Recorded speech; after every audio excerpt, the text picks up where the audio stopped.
देखो 15 नंबर इसके एग्जाम्पल पे चलते हैं। देखो वैसे एग्जाम्पल ये बहुत छोटा है, बहुत एग्जाम्पल ये छोटा सा है बिल्कुल, लेकिन तुमको कॉन्सेप्ट पता होना चाहिए कि हमारा कॉन्सेप्ट क्या कहता है। अगर कॉन्सेप्ट पता होगा तभी ये क्वेश्चन तुम लोग कर पाओगे, अदरवाइज ये तुम लोग से नहीं होगा। क्यों? क्योंकि इस पे बिना कॉन्सेप्ट का हमको कोई प्रॉब्लम ऐसा नहीं सॉल्व हो पाता है। देखो इसमें क्या है, हमको वैल्यू निकालना है पी का, ठीक है। अब दो इक्वेशंस हमको गिवन है और इसमें वैल्यू निकालना है पी का। अब इसमें हमको क्रॉस मल्टीप्लिकेशन यूज़ नहीं करना है, भले इस इक्वेशन के इस क्वेश्चन का है क्रॉस मल्टीप्लिकेशन वाले एक्सरसाइज का है, लेकिन इसमें क्रॉस मल्टीप्लिकेशन वाला मेथड यूज़ नहीं करना है, ठीक है। हमको करना क्या है, हमको करना है सिंपल सा, हमने जो कंसिस्टेंट इनकंसिस्टेंट वाला और हमारे पास unique solution, infinitely many solution और नो सोल्यूशन वाला जो हमने A1 A2 B1 B2 वाला हमने जो क्या निकाला था, कंपेयरिंग द रेशियो निकाला था ना, तो कंपेयरिंग द रेशियो से हमारा ये सॉल्व होगा, ठीक है। तो ये ध्यान रखना कि इसको सॉल्व कैसे करना है, तो बहुत ध्यान से करना है। और ये बहुत अच्छा क्वेश्चन है और वो लगभग ना बहुत एग्जामों में पूछा जा चुका है,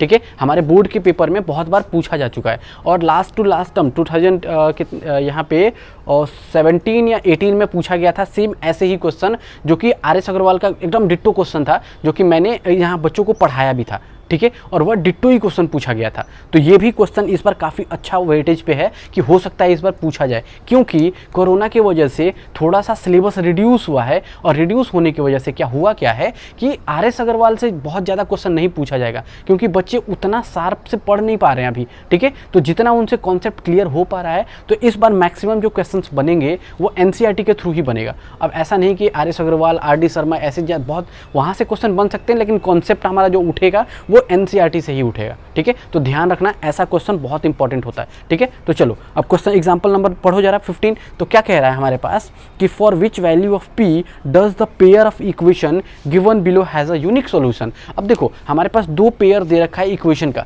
अब इक्वेशन हमारे पास दो दे रखा है, क्या दे रखा है, 4x प्लस का py और माइनस है कि प्लस है, प्लस का 8 is equal to 0, equation number 1। अब इक्वेशन नंबर 2 हमारे पास क्या कह रहा है, 2x प्लस 2y प्लस का 2 इज इक्वल टू 0। हमारे पास ये इक्वेशन है दो। अब दोनों ही इक्वेशन हमारे पास गिवन है। अब हमसे कह रहा है कि p की वैल्यू निकालो। जो ये वाला p की वैल्यू है, देखो ये वाला p, अब ये निकालना है, ठीक है। अब हमसे क्वेश्चन कह रहा है कि जो क्वेश्चन है वो क्या कह रहा है, हमारे पास यूनिक सॉल्यूशन का कह रहा है, यूनिक सॉल्यूशन, ठीक है। अब यूनिक सॉल्यूशन कह रहा है, तो यूनिक सॉल्यूशन का हमको पता है कि जो हमारे पास कंपेयरिंग रेशियो होता है वो क्या होता है हमारे पास। अगर यूनिक सॉल्यूशन कहेगा तो कंपेयरिंग रेशियो क्या होता है, A1/A2 not is equal to B1/B2। मतलब हमको p की वैल्यू निकालना है, जिसमें हमको ये कंपेयरिंग द रेशियो यूज करना है। क्यों? क्योंकि हमसे कह रहा था कि यूनिक सॉल्यूशन इसका है, ठीक है। तो देख चलो हम इसके क्या करते हैं, तो हमारे पास ऑन कंपेयरिंग अगर देखा जाए, ऑन कंपेयरिंग तो हमारे पास A1 की वैल्यू कितनी आएगी, A1 इज इक्वल टू हमारे पास 4, B1 इज इक्वल टू हमारे पास आ गया P और C1 इज इक्वल टू आ गया हमारे पास 8 और A2 इज इक्वल टू निकल गया हमारे पास कितना 2, B2 इज इक्वल टू निकल गया कितना हमारे पास 2, C2 इज इक्वल टू निकल गया हमारे पास कितना 2, ठीक है। अब हमारे पास ये सारे निकल गया, तो अब हम क्या करेंगे, अकॉर्डिंग टू द क्वेश्चन देखें तो हमारे पास क्या हो जाएगा, एज वी नो जो हमारे पास क्या निकलेगा, the solution is unique solution. अब हमारे पास जो सॉल्यूशन है वो यूनिक सॉल्यूशन कह रहा है कि हमारे पास अकॉर्डिंग टू क्वेश्चन हमारे पास क्या कह रहा है, according to question solution is unique. देखो सॉल्यूशन हमारे पास क्या है, यूनिक सॉल्यूशन है। तो यूनिक सॉल्यूशन है तो हम क्या कहेंगे, उसके लिए हमारे पास जो कंपेयरिंग रेशियो होता है वो होता है A1/A2 not is equal to B1/B2, ठीक है। यही सॉल्यूशन यही होता है हमारे पास। तो हम इसके लिए क्या करेंगे, सबसे पहले A1/A2 निकालेंगे, उसके बाद B1/B2 निकालेंगे। तो देखो हमारे पास A1/A2 और B1/B2 निकाल के हम उसको चेक करेंगे, तो उससे अच्छा क्या है कि हम यहीं पे वैल्यू रख देते हैं। तो A1 की वैल्यू क्या है, देखो A1 की वैल्यू है 4 और हमारे पास A2 की वैल्यू कितना है 2 नॉट इज इक्वल टू हमारे पास कितना है B1 कितना है हमारे पास P अपॉन हमारे पास B2 की वैल्यू कितनी है 2, ठीक है। अब हम क्या करेंगे, क्रॉस मल्टीप्लिकेशन कर दो यहाँ पे। तो क्रॉस मल्टीप्लिकेशन जब हम करेंगे तो हमारे पास क्या वैल्यू आएगा, देखो 4 2 जा 8 और ये हो जाएगा हमारे पास, इधर चला जाएगा तो not is equal to P2P, ठीक है। अब हमारे पास 2 इधर मल्टीप्लाई में, इधर भेजेंगे डिवाइड में, या फिर देखो बहुत जो बच्चे क्या करते हैं ना, यहाँ पे ऐसे करते हैं फिर एक स्टेप बढ़ा देते हैं वो अपना।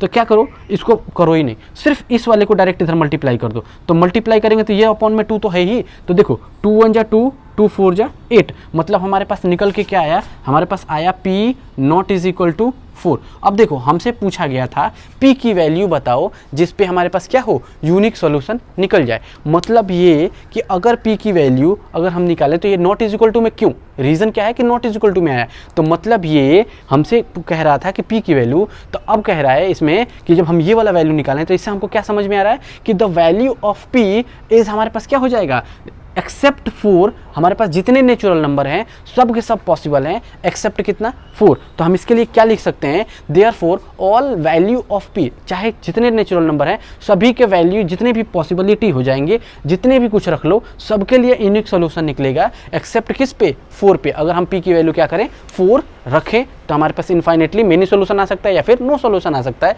लेकिन इन केस अब हमारे पास यहाँ पे करें तो हमारे पास क्या आएगा, P की वैल्यू हमको नहीं रखना पड़ेगा, क्या हमको 4 नहीं रखना है, अदरवाइज हमारे पास P की वैल्यू कुछ भी रख लो यूनिक सॉल्यूशन आएगा ही आएगा। तो हम क्या लिखेंगे यहाँ पे, therefore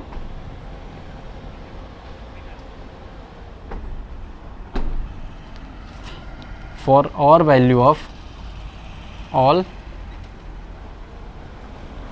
of P except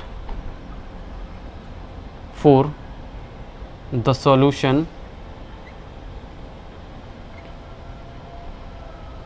has unique solution।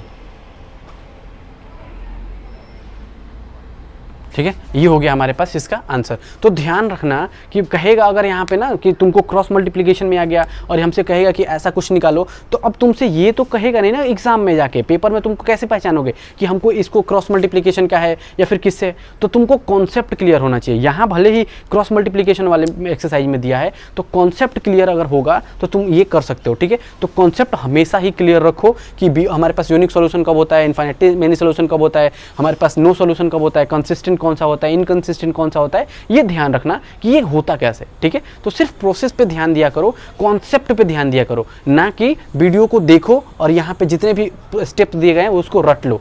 रटने वाला काम मत करो, समझने की काम करो, कॉन्सेप्ट को समझो। ठीक है, चलो आगे बढ़ते हैं एग्जाम्पल नंबर 16 पे। ये इस एक्सरसाइज का लास्ट एग्जाम्पल है। ठीक है, उसके बाद हम एक्सरसाइज वाले क्वेश्चन पे चलेंगे। ठीक है।